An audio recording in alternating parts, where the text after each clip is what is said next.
राजनीति भी बड़ी अजब गजब की चीज है। चुनाव से पहले बीजेपी हो या फिर कांग्रेस, सारे नेता किसानों के लिए घड़ियाली आंसू बहाते हैं, पर एक बार कुर्सी मिलते ही उनके सारे वायदे हवा हवाई हो जाते हैं। मध्य प्रदेश में एक ऐसा ही मामला सामने आया है जहां सारे दलों के नेताओं को कटघरे में लाकर खड़ा कर दिया है।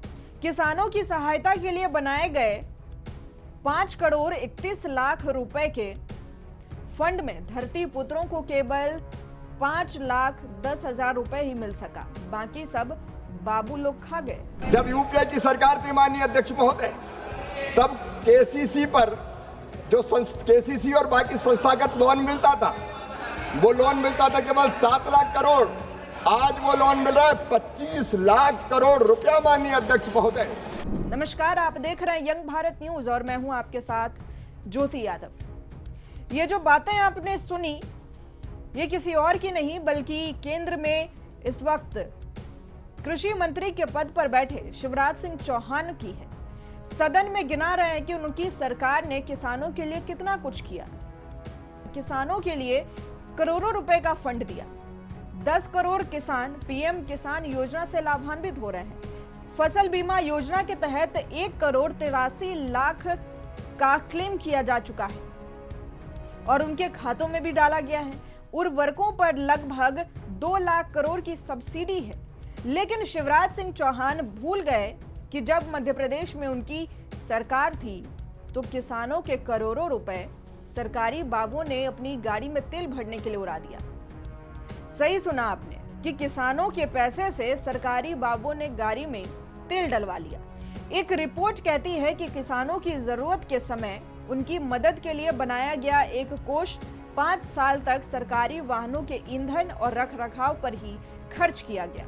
भारत के नियंत्रक एवं महालेखा परीक्षक सीएजी रिपोर्ट ने गुरुवार 31 जुलाई को मध्य प्रदेश विधानसभा में यह राजनीतिक धमाका किया, जिसमें खुलासा किया गया कि किसानों के कल्याण के लिए बनाया गया उर्वरक विकास कोष नौकरशाहों की तफरी में खर्च हो गए। ये गोलमाल साल 2017, 18 से 2021 और 22 तक लगातार हुआ। 3 राज्य सरकारें किसानों के पैसे से सरकारी गाड़ियों की भूख मिटाती रही। इनमें मौजूदा केंद्रीय कृषि मंत्री शिवराज सिंह चौहान के नेतृत्व वाली 2 भाजपा सरकारों के साथ ही कमलनाथ के नेतृत्व वाली 15 महीने की कांग्रेस सरकार भी शामिल है। 5 करोड़ 31 लाख रुपए के इस फंड का 90% यानी कि 4 करोड़ 89 लाख रुपए वाहनों के ईंधन और रखरखाव पर खर्च किया गया। किसानों को प्राकृतिक आपदाओं के दौरान उर्वरक सब्सिडी, प्रशिक्षण या कृषि उपकरण जैसे वास्तविक लाभ केवल 5,10,000 रुपए ही मिले। ये गोलमाल जिला स्तर तक किया गया। इस फंड से राज्य स्तर पर 2 करोड़ 77 लाख रुपए खर्च किए गए, लेकिन केवल 20 वाहनों पर 2 करोड़ 25 लाख रुपए की भारी भरकम रकम खर्च कर दी गई।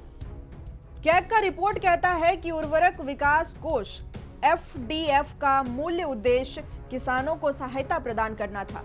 कैग ने खुलासा किया कि मध्य प्रदेश राज्य सहकारी विपणन संघ मार्कफेड, डाइमोनियम फास्फेट, डीएपी और म्यूरेट ऑफ पोटास उर्वरकों पर छूट का लाभ किसानों को नहीं दे पाया, जिससे उन पर 10 करोड़ 50 लाख रुपए का अतिरिक्त बोझ पड़ा।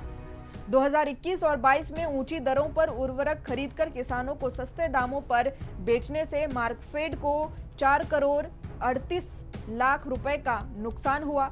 आखिर में नुकसान हुआ तो सरकार को ही हुआ। सरकार के लिए कैग की रिपोर्ट कोई मायने नहीं रखती है। सहकारी विभाग के प्रमुख सचिव ने फरवरी 2024 में दावा किया कि उर्वरक वितरण की निगरानी के लिए वाहन आवश्यक है, लेकिन कैग ने उनकी दलीलों को खारिज करते हुए कहा कि सरकार की मनमानी किसानों पर भारी पड़ गई। सरकारी घोषणाओं और जमीनी हकीकत के बीच कितनी गहराई है, कितना बड़ा फासला है, ये कैग की इस रिपोर्ट से साफ हो गया है।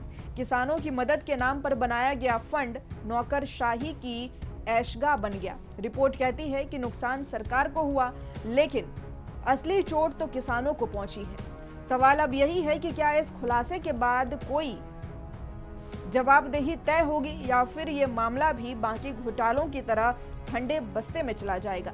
आप इस पर क्या सोचते हैं, कमेंट कर हमें जरूर बताएं और इसी तरह की तमाम बड़ी खबरों के लिए देखते रहें यंग भारत न्यूज।